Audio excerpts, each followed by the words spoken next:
filmers! Sejam bem-vindos a mais filme!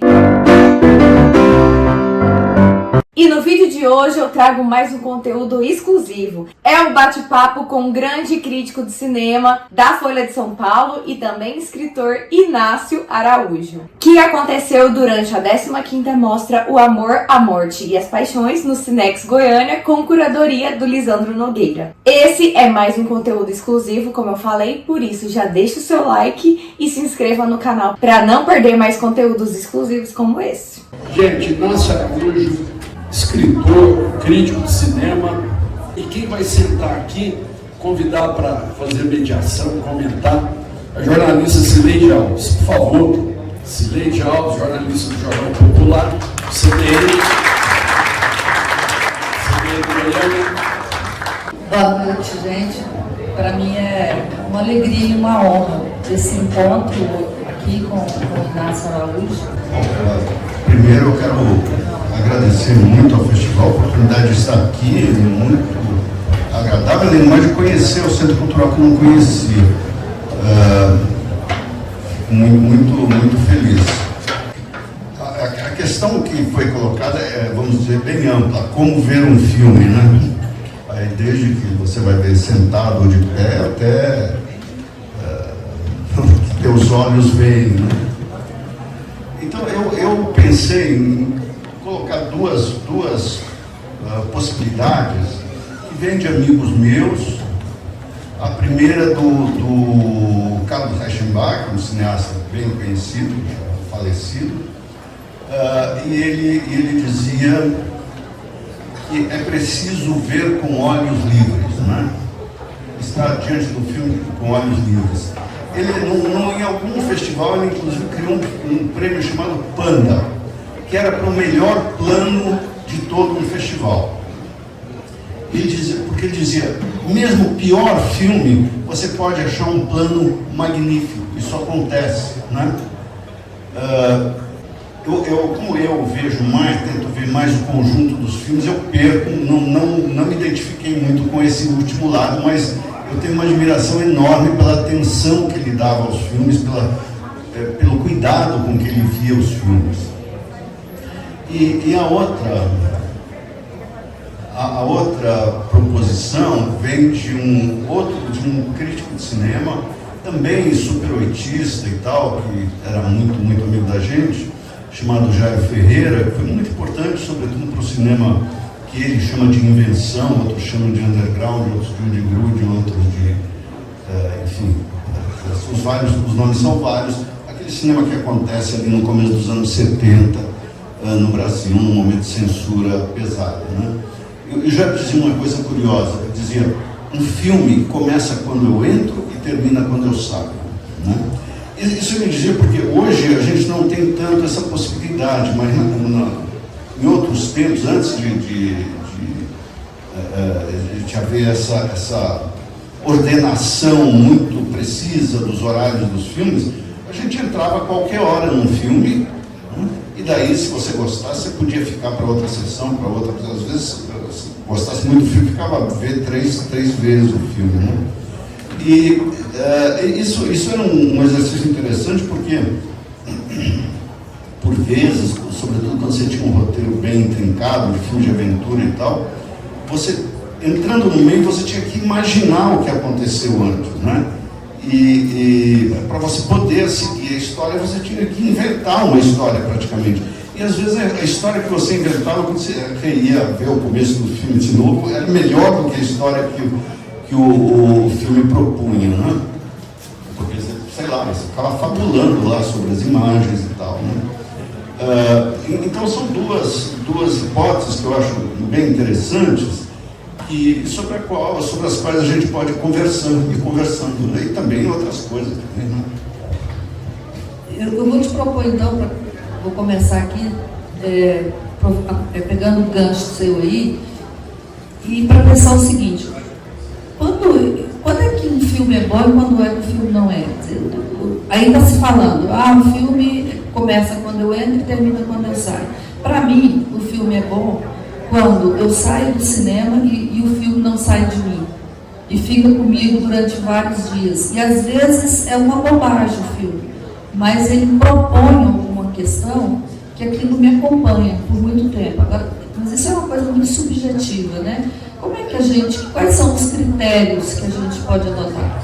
Olha, eu acho interessante, o que eu acho bacana é que a gente não tem critérios a adotar. Você gosta ou não gosta, fim de conversa, o que você achou tende a... Agora, você pode depois conversar e ver se isso daí era um valor pessoal ou se tem um valor maior no contexto da cinematografia contemporânea ou de quando fosse, enfim. Né? Mas eu acho que vamos tentar ser um pouquinho mais científico em relação a isso. Tem uma observação do Júlio Carlo Argan, que foi um grande historiador da arte italiano, foi prefeito de Roma também, ele era não arquiteto, não urbanista, né? E ele dizia a respeito da arte o seguinte: você tem dois critérios, um é objetivo e um é subjetivo. O objetivo diz respeito ao cânone, diz respeito à história. Né? Então você diz, você tem Leonardo, você tem Michelangelo, você tem Tiziano, enfim, são os grandes mestres que vão orientar toda a evolução da arte. Né? E você tem o critério subjetivo, quer dizer, quem é você? Né? Qual é a sua experiência? Isso varia conforme o lugar onde você nasceu, conforme a idade que você tem, conforme o estudo que você tem, enfim, você tem várias coisas que formam a sua subjetividade, né? e que podem influir no seu juízo sobre aquele filme, gostar ou não gostar. Mas se você botar uma criança de 10 anos na frente de um filme do Godard, do Antônio, eles vão odiar, e tem razão de odiar, porque não é feito para eles. Né? Então, eu acho que a gente tem que ir um pouco por esse lado. Agora, tem uma coisa que você falou.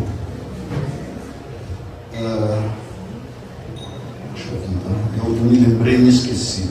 Estou ficando já estou muito velho, a minha memória vai embora. Ela vai voltar. Você falou umas coisas que eu queria comentar depois. É o que eu falei aqui. Ah, sim. Não, desculpa. Lembrei. Deixa eu falar logo, senão eu esqueço de novo. Não, é a questão da relação de cada um com o filme que você falou, me suscitou, que eu falei, mas eu acho que tem várias outras coisas que interferem na percepção que nós temos de um filme. Por exemplo, quando todo mundo diz que um filme é muito bom e eu vou assistir, com frequência eu digo, não é tudo isso que estão falando. Não? E, ao contrário, quando todo mundo diz que esse filme é muito ruim, não sei o que, você vai assistir e você diz, opa, não é tão ruim assim que eu estou falando, é até bom, tem valores e tal, que o pessoal não está notando. Então, eu tenho a impressão que esse lado é interessante, tanto quanto o lado da permanência. Quer dizer, eu acho que o que você falou, acho que faz sentido, há filmes que permanecem em nós, que nos dizem coisa suficiente para ficarem em nós. E há filmes também, ao contrário, que quando a gente vê, eles não nos impressionam muito.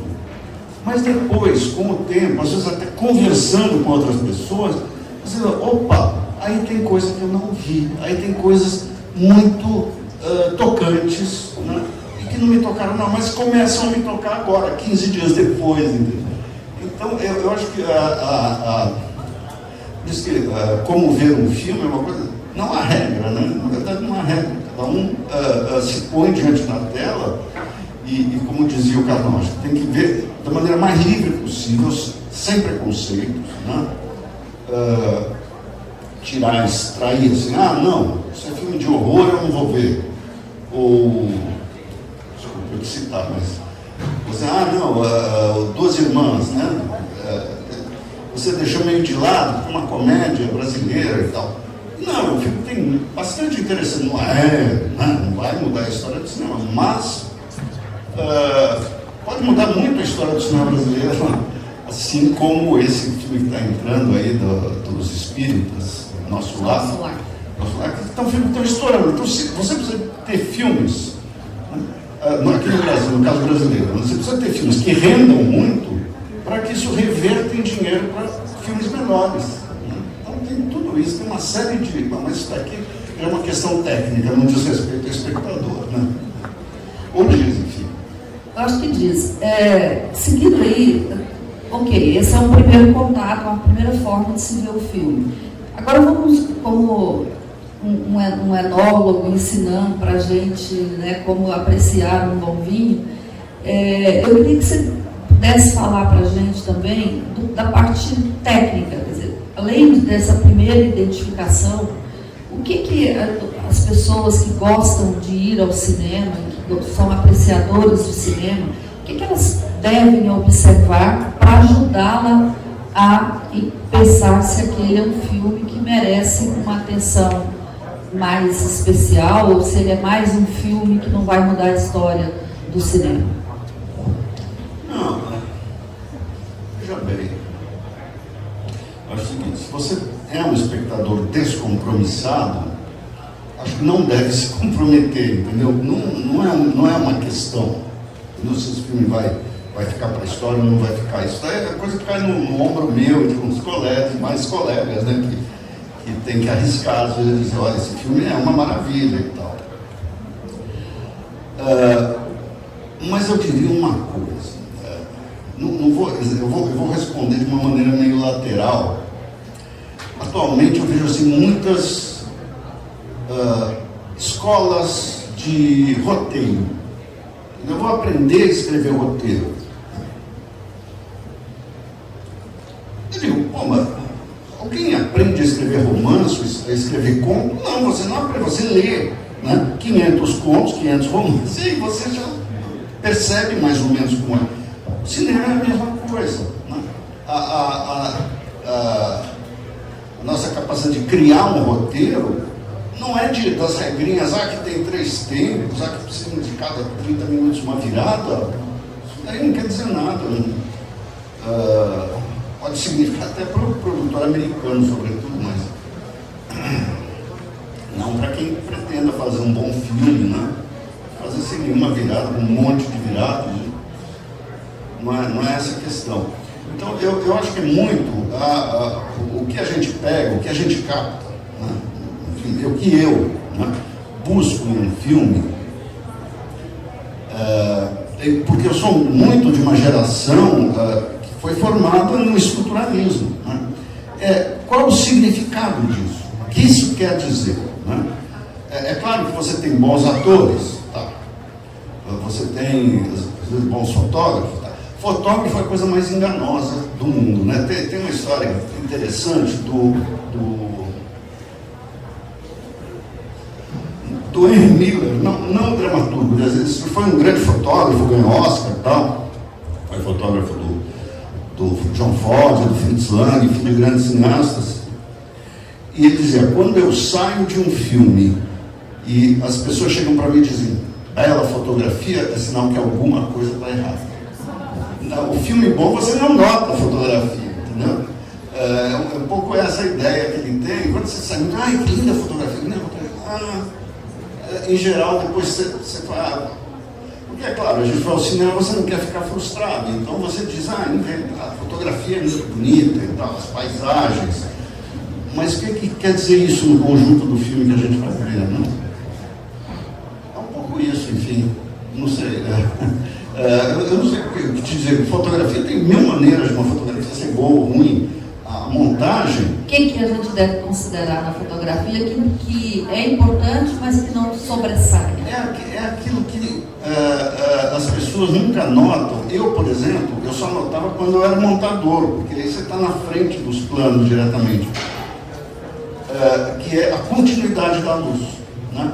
Porque a luz tem que ser, manter uma coerência grande e isso é um tanto difícil, porque às vezes você filma todo lado de cá, você filma agora, daqui a 3 horas você filma lá daqui, depois você vai juntar tudo isso, entendeu?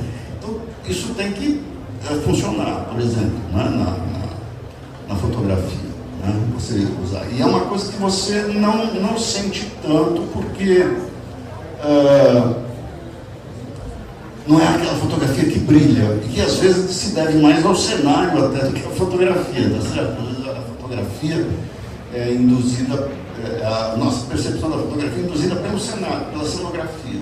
Tem a cenografia muito bonita e tal, mas não é isso que nos comove.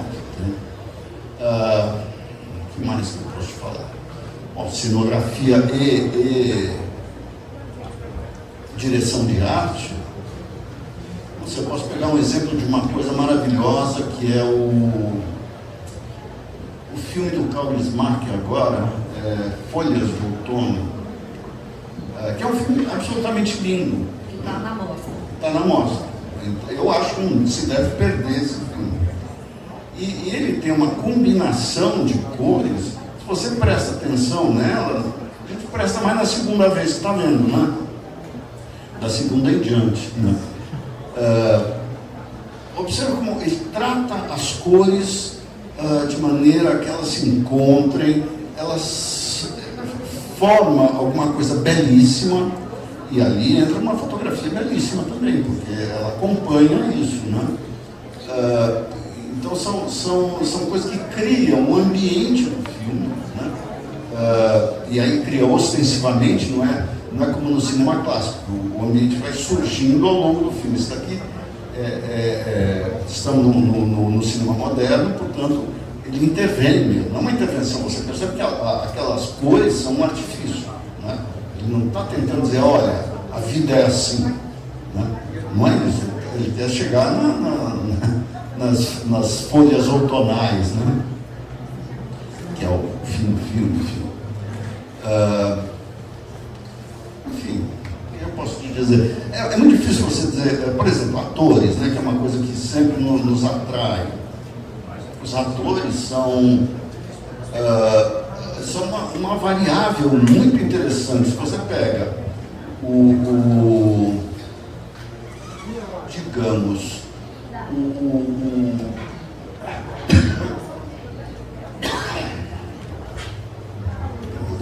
o diretor iraniano que morreu, Abbas Kiarostami. Você pega o Abbas Kiarostami, ele quase sempre trabalha com atores amadores. Né? Que são as pessoas ali, sobretudo quando ele filma no Nordeste e tal, então são aqueles meninos de lá, aquele pessoal de lá. E o resultado é magnífico. Né? E que você quer saber como que ele faz isso. Né? Embora não pareça, é um artifício tremendo, porque ele pega, digamos, tem uma coisa, o filme dele, o Gosto da Cereja, que é o filme que ganhou Cannes, né? Ele é feito muito de conversas. Tem um motorista que procura alguém que o ajude a se suicidar, né? Que enterre o corpo dele depois que ele morrer, e as pessoas que vai encontrando. E são diálogos interessantíssimos. Como é que o Kiarostami fez? Quando ele está filmando o motorista, quem faz o papel do carona é ele. Quando ele está filmando o carona, quem faz o motorista é ele. Então, ele produz o diálogo, vai puxando o diálogo. Né? Então, é uma pessoa que consegue puxar, que nem aqui no Brasil. Nós temos mais no documentário, o Eduardo Coutinho era fantástico para fazer as pessoas. Que, aliás, está fazendo 10 anos da morte dele. Lamentável. Mas enfim, e ele o Coutinho também era capaz de chegar numa conversa e ele ia te arrancando as coisas, né? Muito bem, muito delicadamente, não queria grandes confissões sobre a vida, não, queria saber, né, das coisas. Então, são tão variadas, e você ao mesmo tempo você pode trabalhar com atores profissionais excelentes, né? E isso daí é claro que o profissional, você encontra ele já predisposto, né, a alguém que você sabe, percebe que pode fazer bem um determinado papel, testa, e aí as coisas, aí você dirige melhor ou pior, cada um tem um modo de dirigir. Enfim, esses são alguns dos aspectos, né, que a gente observa, mas mais do que tudo, eu acho que o que conta é um conjunto. Um conjunto é o que se impõe. Quando a minha geração começou a assistir cinema lá no século passado, né? A gente via só filmes europeus, filmes americanos, e aqui no Brasil tem esse cinema Glauber-Rocheliano, né, posterior. Se a gente for hoje, uma coisa que me chama a atenção nessa mostra é que ela possibilitou em 18 anos, 15 mostras, mas quantos anos? Desde a primeira? 20 anos. Eu estava na primeira, foi a diversidade de diretores e de países fazendo filme que a mostra nos possibilitou. Então, meu olhar hoje é muito diferente. Quem está começando a ver filme agora tem essa possibilidade de ver filmes do mundo inteiro. Quer dizer, o que nos diferencia dessa década passada do cinema de hoje? Existem regiões, países que estão fazendo os melhores filmes do que outras, e onde você coloca o Brasil hoje nesse cenário? Eu acho o seguinte, Leide, acho que sempre se fez cinema. Né? Quer dizer, quando você fala a China, né? A China tem uma história de cinema desde o começo. Porém, quem mandava no leste do mundo, né? Na Ásia, era o Japão, o cinema japonês. Então, esse a gente conheceu, sobretudo nós lá de São Paulo, conhecemos bem, porque você tinha uma grande colônia de distribuição regular desses filmes. Fora isso, você conhecia o cinema francês, cinema italiano e cinema americano. Basicamente era isso, né? E aos poucos você vai descobrindo que esses cinemas têm história, né? Tem uma história que nós não conhecemos muito bem, né? Mas que eu acho que o primeiro que se impôs foi justamente do iraniano, que é muito interessante, porque nós julgávamos os iranianos a partir do cinema americano, da percepção americana, né? Portanto, eles eram uns broncos e uns meio monstruosos, né? Aí você chega aqueles filmes delicados, aquelas pessoas muito parecidas com a gente, né? Adoram futebol, essas coisas. Então você muda a percepção com o cinema, né? Nunca foram filmes que chegaram às massas, mas interferiram na percepção que se tinha do Irã, ou do iraniano. É claro que não é por isso que você vai virar a favor do governo iraniano, que é aquele horror que a gente sabe.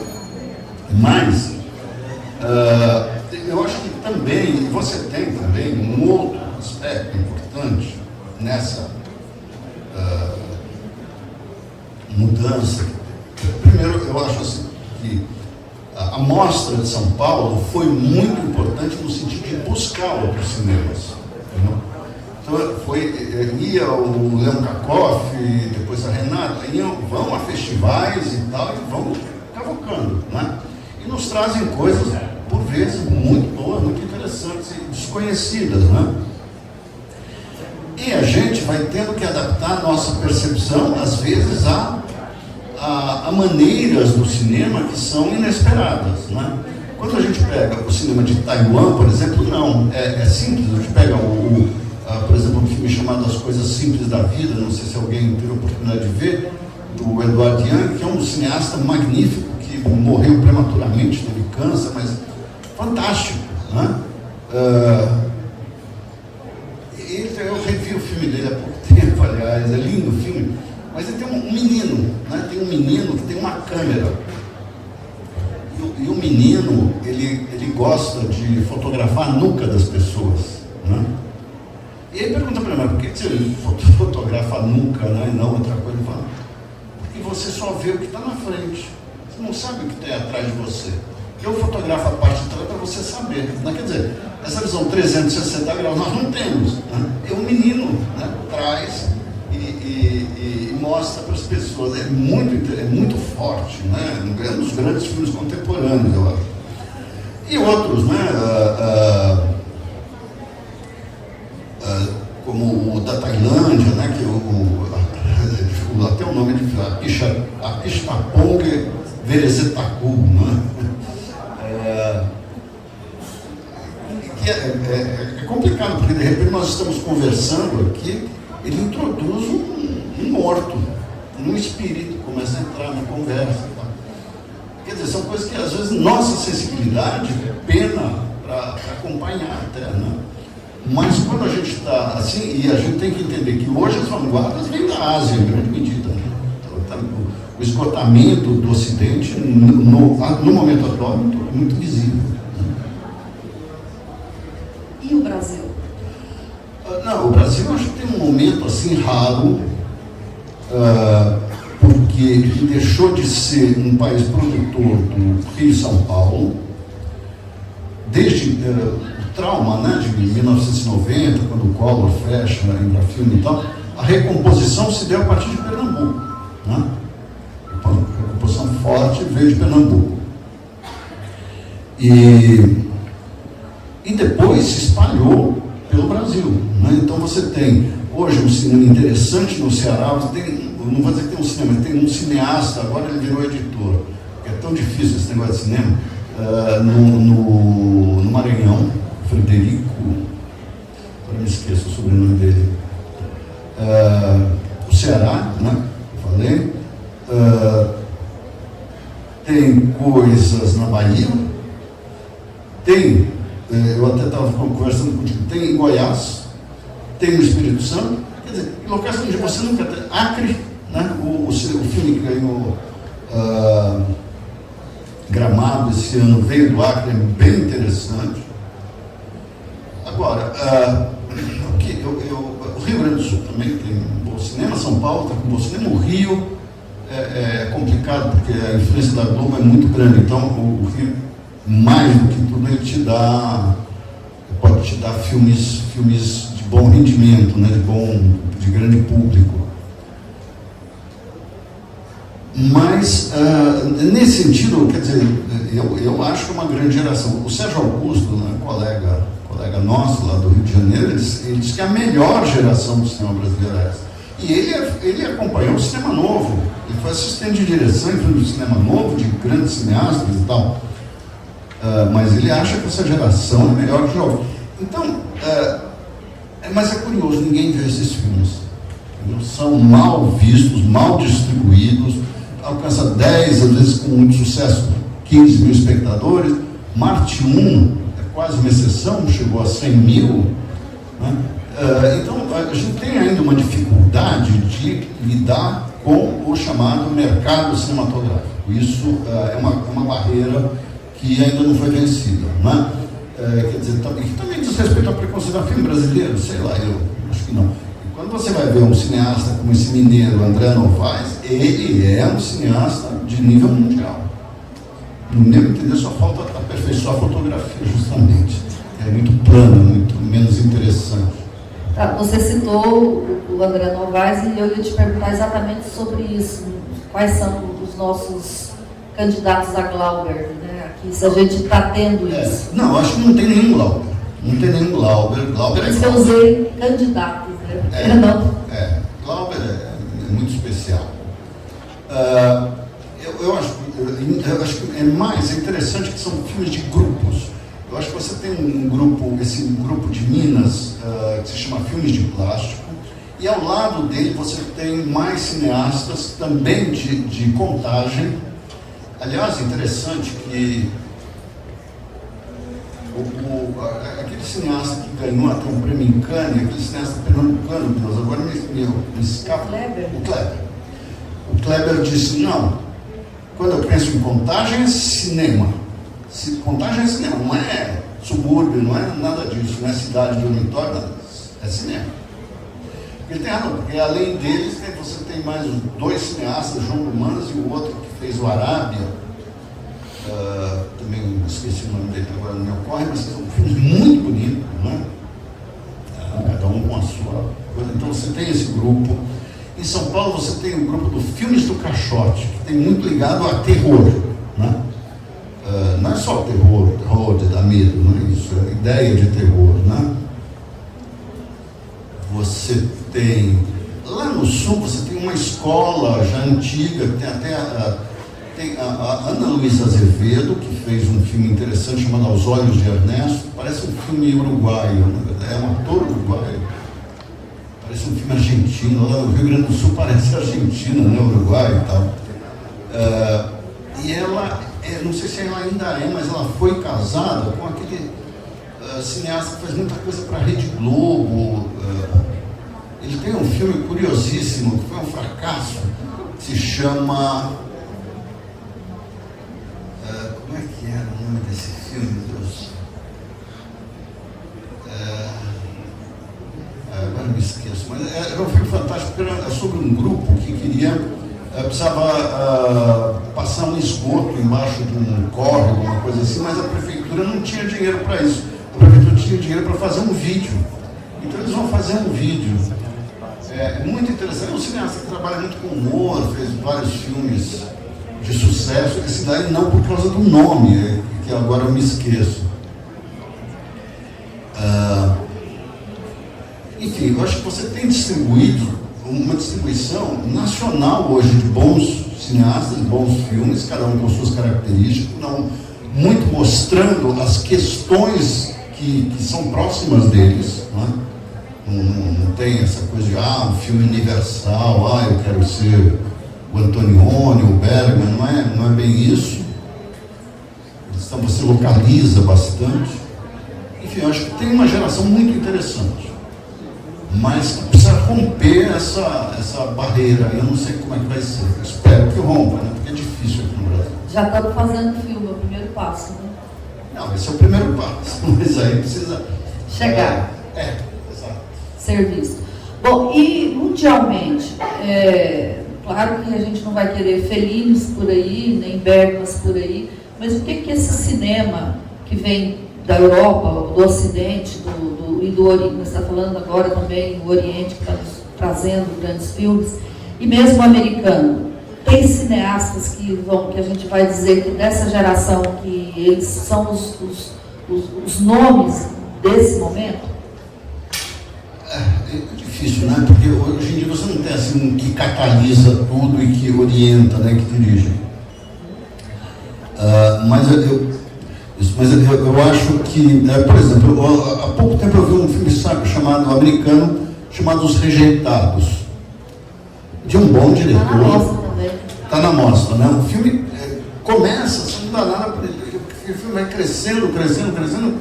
É muito interessante, muito interessante. Não é único americano, tem outros novos, né? Porque você tem grandes americanos, do Brian De Palma, Scorsese, né? Você tem grandes diretores. Bom, esse é o que eu me lembro no momento. Bom, vamos ouvir agora, né, as perguntas. Quem quer contribuir com a gente aqui para também participar? Boa noite a todos. Boa noite, professor Inácio. É interessante, você começou a falar também sobre cinema iraniano, né? Eu sou da época de cinema de rua, né? Eu morava no Rio de Janeiro, e eu entrava no meio da sessão muitas das vezes, né? E assistia 2, dependendo do filme, até 3 vezes. Eu lembro de assistir O Nome da Rosa 3 vezes, né? E entre outros filmes. E quando eu entrei na universidade, na UF, né? Cinema, na Niterói. Você falou na UF, né? Tá. Na UF, Niterói. Aí abriu-se uma outra porta para mim, porque eu só tinha acesso àqueles filmes, né? Porque não tinha internet, não tinha nada disso, né? Então eu só tinha acesso ao cinema de rua, aqueles filmes que entravam em cartaz. E na faculdade, né, eu pude ter acesso a um outro mundo, cinema iraniano, né? Aí eu lembrei do filme Os Filhos do Paraíso. E isso aí marcou demais para mim, um dos filmes que, entre outros filmes assim, né? E eu acho que, apesar de não estar no mundo globalizado, né, e tal, né, a gente ainda depende das mostras para ter acesso a esse, né, como está acontecendo aqui, a gente tem acesso a filmes que talvez a gente não teria, né, na verdade. Então, eu queria perguntar assim, uma relação, né, do cinema de ontem, do cinema de hoje, e a relação também do streaming, né, o que o streaming, de repente, pode estar ajudando ou atrapalhando a história do cinema. Já teve a pandemia também, né, que acho que já ajudou a esvaziar a sala de cinema também. Né? Eu começo pelo final. Eu vou terminar na UF, esse meu raciocínio. Streaming eu acho um horror. um verdadeiro horror, porque o que ele te oferece em geral é coisa muito de carregação, muito dirigida, sobretudo a Netflix. Eu acho, por exemplo, eu gosto mais do Prime Video, né? Não vejo praticamente Globo Filme, e o Mundo eu acho um mundo à parte, mas todos eles se fixam no presente, entendeu? Todos eles, algumas às vezes você vê tem um pouquinho de filme mais antigo, mas o que acontece? O streaming, mais do que tudo, ele cria uma desconexão entre o presente e a história, né? Então você não sabe por que você chegou a esse tipo de cinema que está fazendo agora, por exemplo, né? Quando tem um percurso, né? Então é um horror. Quando a gente tinha o DVD, né? O DVD tinha um monte de filmes mudos para você ver e tal, encontrar amigos, desenvolver clubes pequenos de cinéfilos e tal. Isso era muito bom, porque atingia, né? Porque praticamente você tem São Paulo, Rio, com boa distribuição de filmes que não sejam óbvios. E aí, São Carlos, Araraquara, eu estou falando de São Paulo, né? As pessoas viam os filmes. E agora não tem como ver. Você está entregue a essa coisa do streaming que é horrorosa. A TV paga praticamente desapareceu, né? Não tem mais quase nada, virou secundário. Então, eu acho que a única coisa que existe é esse trabalho que está nos festivais, para nossa atualidade também, eventualmente, para uma parte histórica, né? Você está falando aqui, me lembra, né? Esse ano lá em São Paulo houve uma retrospectiva do Antonioni, né? E perguntaram para o Sérgio Alpendre, um colega nosso, que agora está morando no Rio Grande do Sul, por sinal, é crítico também. Perguntar para o Sérgio, que tal ver o Antônio, rever o Antônio? Ele falou, o problema é depois ter que ver os filmes atuais, né? Porque você estava tratando com um cara absolutamente genial, então tem isso, mas quer dizer, eles são caras que trazem alguma coisa. Então, o que eu vejo, né, de salutar, por exemplo, em São Paulo, é a retomada da Cinemateca Brasileira. E esse formato HD, hoje em dia, é um adianto, porque você não tem mais o problema a Cinemateca Brasileira de São Paulo era uma droga, porque ela dizia, não, eu tenho uma cópia aqui de um filme muito bom, mas eu não posso passar, senão desgasta. Bom, e aí não fica para o futuro. E o futuro quando é que chega? Né? Então você ficava sem ver o filme. Os filmes, né, de modo geral. E hoje em dia, assim, está com uma boa programação, está interessando as pessoas. Outro dia eu fui à Cinemateca do MAN, lá do Rio de Janeiro, sempre foi uma cinemateca mais forte, muito ligada à UF, por sinal, né? E eles estão com uma programação, hoje quem faz a programação é o Rui Garnier, que é um grandíssimo crítico da geração do contracampo e tal. E isso, junto com as escolas, eu acho que as escolas são muito importantes. A UF é uma excelente escola, eu acho que talvez a melhor, ela é certamente melhor que a USP, certamente. Enfim, as escolas também têm essa função de mostrar as pessoas, não só aos alunos, elas podem, conforme elas estão lá em São Paulo, eu acho uma desgraça, porque a cidade universitária é lá no fim do mundo, né? Às vezes elas são assim. Eles têm uma sala boa na Maria Antônia, que é no centro, mas quase não usam. Mas eles têm um bom cineclube lá na ECA, né, lá de São Paulo. E a UF, então, né, perfeita, eles fazem um trabalho excelente. Enfim, é muito difícil, né, mas acho que não é só no Brasil, é mundial. Quer dizer, tirando a França, acho que todo mundo sofre com isso. Quem quiser mesmo se empregar, vai à França, fica na Cinemateca, fica no cinema lá do Cartier Latin, você conhece tudo que é essencial, pelo menos, né? Ninguém viu tudo, né? Mas enfim, aí acabar assim na Cinemateca. Eu acho que as Cinematecas também tem um papel importante, se você puder ter várias Cinematecas, melhor. Né? Obrigado, professor. Eu acho assim que a crítica não é só a crítica de cinema, a crítica é uma maneira de olhar o mundo, né? Você não aceita. Estão me empurrando uma coisa. Não, eu não quero, não sei. Por que vocês estão me dizendo isso? Por que vocês estão me dizendo, sei lá, sei lá, o Fatah é terrorista, ou que o Israel é ruim? Não importa. Entendeu? Eu quero saber o que na medida do possível, me informar e tal. Senão você fica dependente da mídia, né? Não é só para cinema, para tudo. E eu acho que é muito importante isso. Mas é importante para cinema também. Você vai botar uma pergunta, então? Claro. Como é que a gente vira crítico? No meu caso, por mero acaso. Eu era crítico, eu era técnico de cinema. Fui montador, fui assistente de direção, fui roteirista, e eu pretendia ser diretor, dirigir até um episódio de um filme só.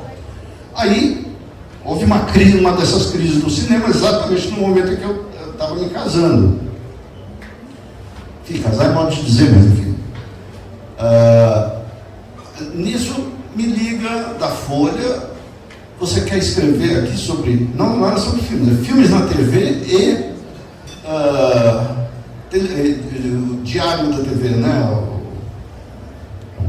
Os acontecimentos, crítica de TV, não era crítica de TV mesmo. Eu falei, eu quero, né? Porque eu achei, bom, isso daqui pelo menos é uma coisa que me dá alguma estabilidade na vida, né? Cinema era essa coisa, eu tenho, de repente não tem nada, e você está lá meio na miséria, né? Então foi, no meu caso, um mero acaso, não é uma coisa que eu pretendi, não é uma coisa que eu quis, não é uma coisa que eu busquei. Talvez o melhor seja isso, você ficar parado, de repente acontece, né? E fora isso, eu acho formar-se, né? Formar-se no cinema, eu acho que tem que ter uma formação, senão você se ferra. Boa noite. Eu queria pegar um pouquinho o ponto que você já falou, né, sobre os streaming, né, o streaming lá, uma preocupação, né, minha. Ultimamente eu assisto bastante a Netflix, né, principalmente depois da pandemia e tal, e eu tenho visto que ela tem financiado filmes ao redor do mundo, né, mesmo, sei lá, você fez aí o seu comentário sobre o tipo de filme que chega até lá, mas o fato é que ela está financiando todo lugar, né? E uma preocupação que eu tenho é até que ponto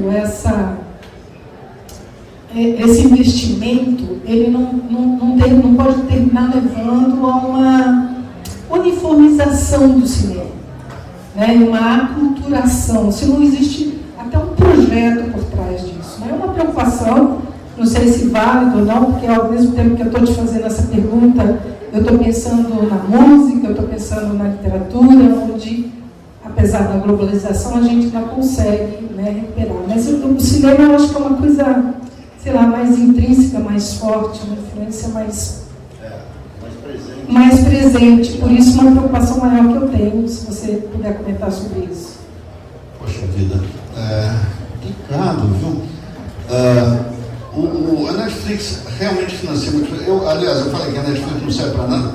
Não, eu vi um filme indiano absolutamente genial na televisão. Esse filme, no Oscar do ano passado, olha como ele sacaneia.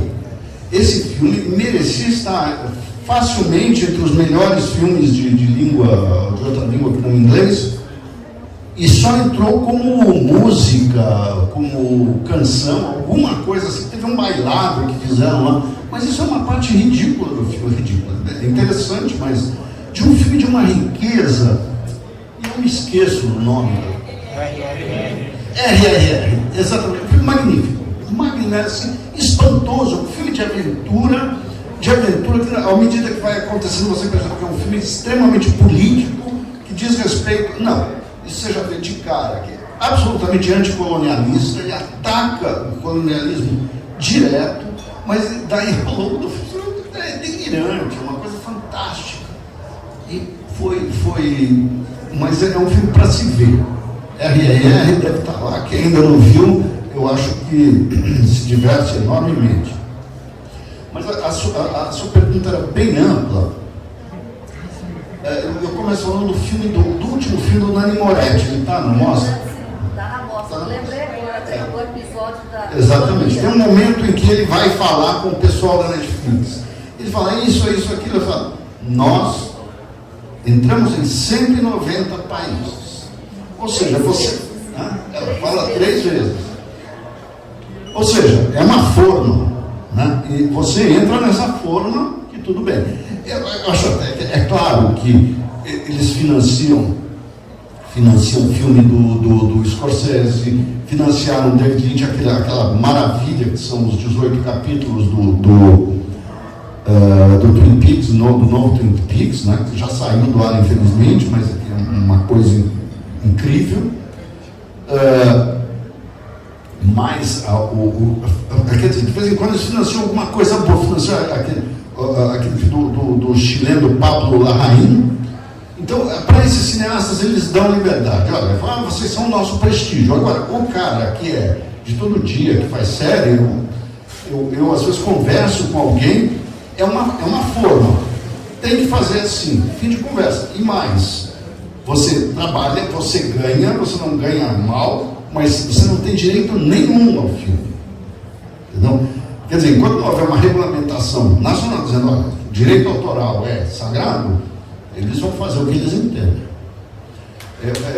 Aí eu acho, né, nesse sentido, eu acho o Prime Video é mais honesto. Será que eu respondi? Você botou uma série de questões. É mais forte do que isso. Do ponto de vista de cinema mesmo, né? De quanto isso vai levar a uma massificação cultural. Né? A gente vai estar todo mundo fazendo a mesma coisa para garantir a gente vai terminar assistindo a mesma coisa o tempo inteiro. Bom, a sensação, a preocupação. Eu acho que o Netflix não é o único produtor de cinema, felizmente. Né? Então, você tem escapes, né? Agora, ela pode influenciar o gosto, porque é muito confortável. A pessoa se senta na frente da televisão e vê aquele troço e ok, né? Tá bom, passou 2 horas, meia hora, tanto faz. Me divertiu bastante, vi, sei lá, o que as pessoas gostam ali, mas muita gente me diz que gosta dos filmes. Eu raramente gosto. Então, porque o ponto é esse, né? São 190 países. Então você tem 190 países assistindo e gostando da mesma coisa. Exato. Quer dizer, mas eu acho que essa ambição não é tão diferente de Hollywood em geral. Né? Hollywood também ambiciona isso. Ter um produto que seja universal, né? Mas sempre teve um contrapeso dos autores, dos cineastas, da vontade, entendeu? De caras que resistiam. Eu acho que no caso da Netflix é muito difícil resistir. Muito difícil, porque, enfim, é uma forma mesmo e acabou-se, né? E eu vejo assim, às vezes parece que eu vejo um filme só, a cor que eles usam, um certo... Hollywood também tem muito isso nos últimos tempos, desde que entrou a tecnologia de computador, você vê muito filme, sobretudo essas produções com um exército e tal, tudo tem uma cor só, né? Uma cor meio assim, que sobe, né? Que agride um pouco. E Netflix também tem um esverdeado, que você vê em tudo quanto é filme. Não sei dizer o que eles pretendem com isso, mas só posso dizer que eu não me interessa, né? Enfim. Eu queria perguntar como você observa essa nova cinefilia, se que é impulsionada principalmente pelas redes sociais, se é com bons olhos ou se acaba havendo meio que uma homogeneização dos gostos, né? Porque principalmente muitas pessoas acabam vendo bastante filmes da A24 e ficando ali naquela superfície, ou você acha que é uma porta de entrada para coisas mais profundas? Olha, eu não posso te falar porque eu não conheço essa cinefilia, mas conheço um pouquinho, né, de ver assim, de rede social e tal. Mas eu tenho a impressão que seguinte: nenhuma cinefilia leva a nada se ela não te leva às origens, se ela não te leva ao começo do cinema, se ela não te leva ao Lumière, se ela não te leva a Alice Guy, se ela não te leva depois ao cinema clássico, ao mudo, depois ao sonoro, se não te leva ao Murnau. Não adianta nada, porque está tudo nesses caras. Esses caras inventaram tudo. Quando você fala Alice Guy, ela foi descoberta depois de morta praticamente. Foi a primeira grande cineasta, enorme, não grande, mas enorme. Ela fazia filmes sonoros, né, chamadas fonocenas. Ela filmava aqui com o gravador aqui ao lado, né, para Gaumont, né, e filmava isso. Então você já tem um primeiro filme, filme sonoro, feito em 1905, 1906, entendeu? Então, se você não conhece essas coisas, você acaba achando que, entendeu? Bom, que legal, Tarantino. Claro, o Tarantino é legal, mas ele é legal porque ele remexe tudo, não é? Então é isso. O diretor dos Rejeitados, por exemplo, que todo ano, ele decidiu que todo ano ele vai para Bolonha, para o Festival de Restauros de Bolonha, porque você aprende, né? Então você tem que aprender.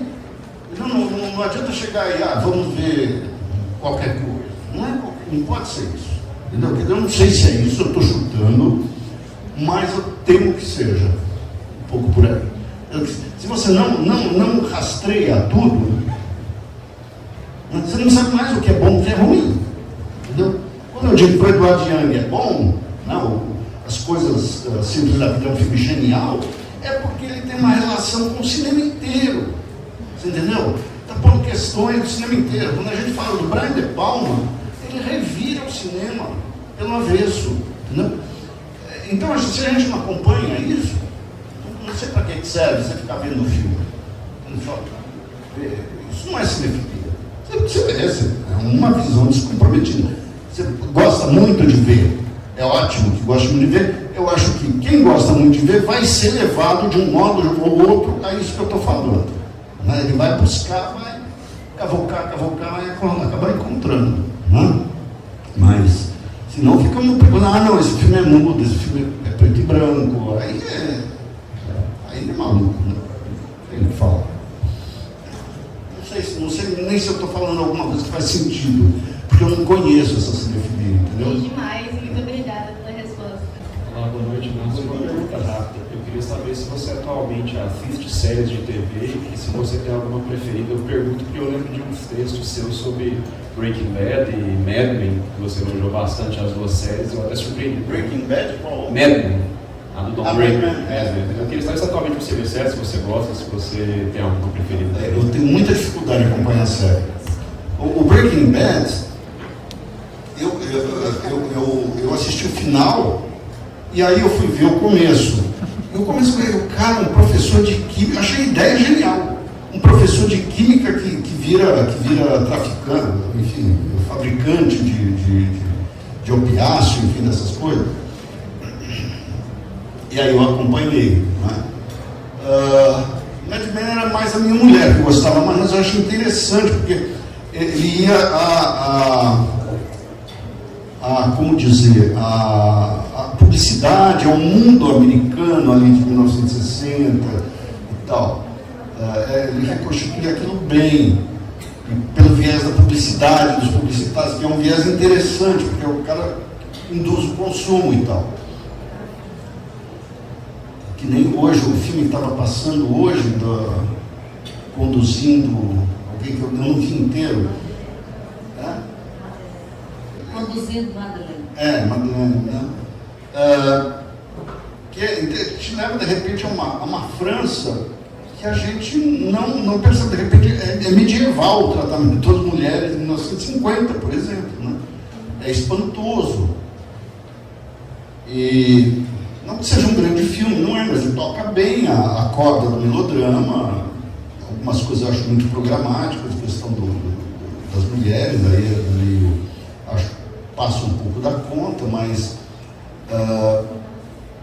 são filmes que te trazem alguma coisa. Né? O filme tem que te trazer alguma coisa. Eu me perdi aqui, no que eu estava falando? Qual era a Estava falando Mad Men. vou te falar.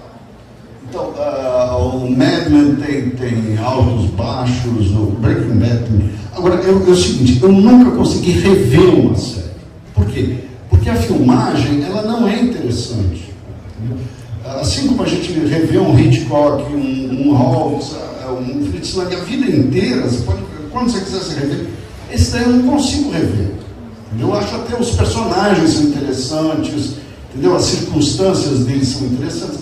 Vira um pouco meio novela, porque eles esticam um pouco, mas tudo bem. Mas, eu vejo pouco. Eu vi também aquele que chama o prequel do Breaking Bad, sobre o advogado, que eu achava um tipo muito interessante do Breaking Bad. Eu assisti há alguns anos, mas aí também ficou muito... Eu nem vi mais no final. Mas tinha as aberturas, eram muito boas e tal. Enfim, e tinha altos e baixos também, né? Mas enfim, eu não tenho muita paciência para resumir. Eu vejo poucas. Tem aquele doutor House, também assisti bastante. Mas de repente eu vejo uma reprise, ele me dá quase horror. Quer dizer, ele não consegue, a mim, né? Não sei outras pessoas, mas a mim ele não interessa mais nada. Eu vi, me achava interessante o personagem, um médico que é drogado, é interessante, né? Tem boas sacadas a série, mas ao contrário do filme ela vai, né? A filmagem é comum, é corrente, você não pode, porque tem que fazer um monte de coisa em pouco tempo e tal, né? Que nem novela, né? Menos, mas que nem novela. Bom, Lisandro, obrigada pela oportunidade de ter estado aqui. Obrigada a todos. E o encerramento é seu, Inácio. Bom, eu é que agradeço. Foi muito agradável, uma conversa. Poxa, vocês me puxaram um monte de coisas que eu já não lembrava mais, não trabalhava mais. Para mim foi muito estimulante, muito legal. Espero que para vocês também tenha sido uma boa experiência. Que eu posso esperar, né? Boa noite.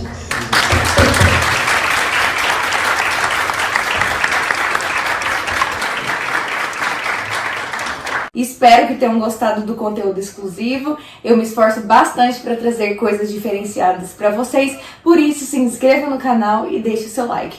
Beijão, até o próximo vídeo.